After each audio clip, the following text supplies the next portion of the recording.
انسان جس گناہ میں پھنستا ہے آسانی سے وہ اگر غور کرے تو سمجھ سکتا ہے کہ وہ کیا اسباب ہیں جن کی وجہ سے میں فلاں گناہ میں پھنس جاتا ہوں۔ کچھ گناہ وہ ہوتے ہیں، میرے نوجوان عزیز غور سے سنیں، کچھ گناہ وہ ہوتے ہیں جو تنہائی کی وجہ سے انسان جن میں مبتلا ہوتا ہے۔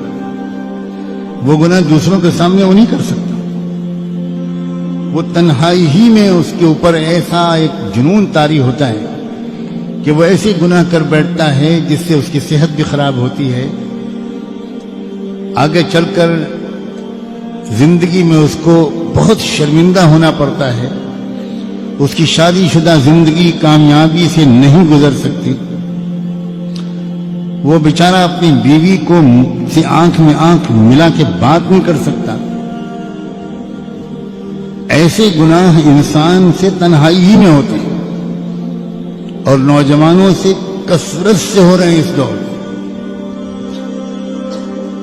ایسے لوگوں کو چاہیے کہ وہ ایک بات تو یہ اپنی زندگی کا وظیفہ بنائیں کہ ایسی تنہائی سے اپنے کو بچائیں۔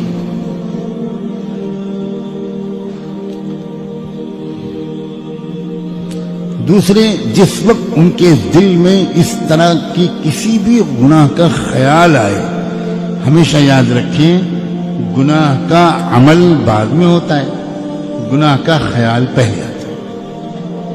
کسی بھی عمل کا عملی طور پر کر گزرنا یہ دوسرا مرحلہ ہوتا ہے، پہلا مرحلہ ہوتا ہے خیال کا۔ اگر پہلے ہی مرحلے پر انسان روک لے، کنٹرول کر لے، چوکنا ہو جائے تو یہ خیال عمل میں تبدیل نہیں ہو سکتا۔ اس خیال کو سے رکنے کا راستہ کیا ہے؟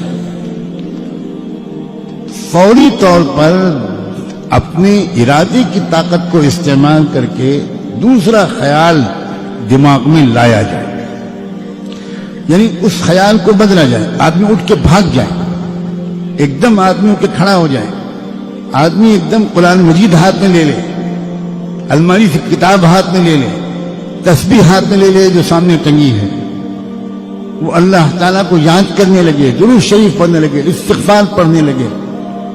اگر وضو کی حالت میں تھا تو جلدی سے نماز کی نیت باندھ لے، لیکن کچھ نہ کچھ کرے۔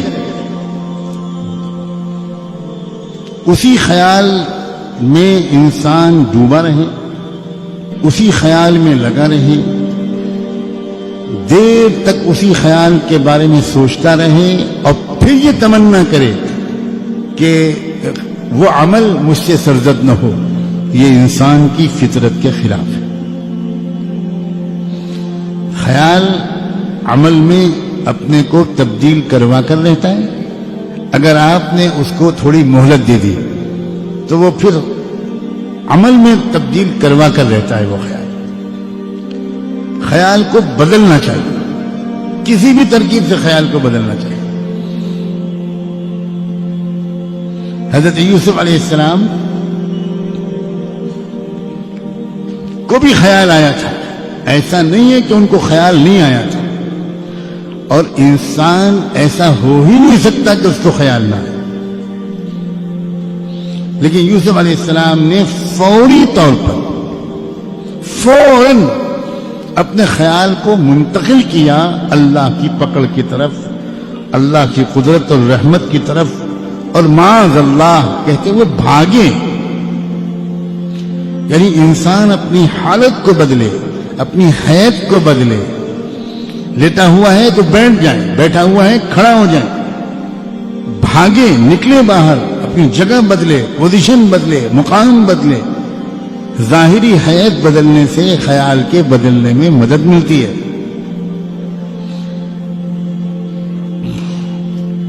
کوئی یہ ساری ترکیبیں نہ کرے تو اس کا مطلب ہے کہ اس کے اندر اس گناہ سے بچنے کا جو ارادہ ہے وہی پورا پکا نہیں ہے، وہی سچا نہیں ہے۔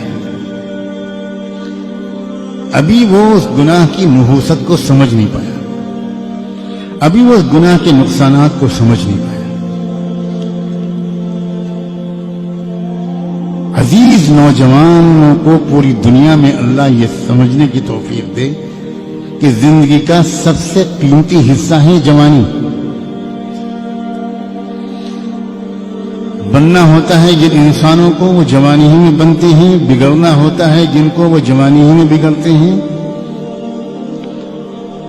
اگر یہ حصہ زندگی کا، اسی میں وہ صحت ہوتی ہے، اسی میں وہ قوت ہوتی ہے کہ انسان اس میں زیادہ سے زیادہ نیک اعمال کر سکتا ہے. بڑھاپے کی معذوریاں، مجبوریاں یہ تو تبھی معلوم ہوتی ہیں انسان کو جب خود بڑھاپا اس کے اوپر حاوی ہو جاتا ہے. اب اگر اس عمر کے اس منزل کو انسان نے گزار دیا ان گناہوں میں، تو سوائے اس کے کہ اس نے اپنے آپ کو دیمک لگوا لی اور اس نے اپنی صحت کو بھی تباہ کیا، چہرے کا نور بھی ختم ہو گیا، دماغ کی یادداشت بھی ختم ہو گئی، فیصلہ کرنے کی طاقت بھی جاتی رہی، صحیح غلط میں فرق کرنے کی استعداد بھی کمزور پڑ جاتی ہے. تو اپنے نفس کو سمجھائیں اور اس معاملے میں یعنی ترک معاصی کے معاملے میں، گناہوں کے چھوڑنے کے معاملے میں سنجیدہ بنے.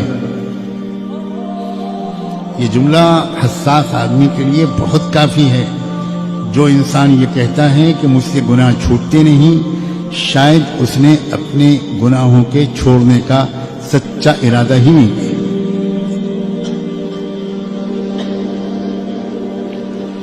ورنہ ایک بار گناہ چھوڑنے کی عادت اگر پڑ جائے گی تو یقین کرو گناہ کرنا زیادہ مشکل ہو جائے گا، گناہ چھوڑنا لذیذ ہوگا. چکھ کے تو دیکھو، گناہوں کی لذت تو بہت دیکھ لی، اب تقوی کی لذت کو بھی آزما کر دیکھو. اب گناہوں سے پاک صاف زندگی کا جو سرور اور مزہ ہے اس کو بھی چکھ کر دیکھو، اس کے ذائقے کو بھی چکھ کر دیکھو. اس کے ذائقے کے چکھنے کے بعد گناہوں کے جھوٹے ذائقے کی طرف آنکھ اٹھا کر دیکھنے کا بھی دل نہیں چاہے.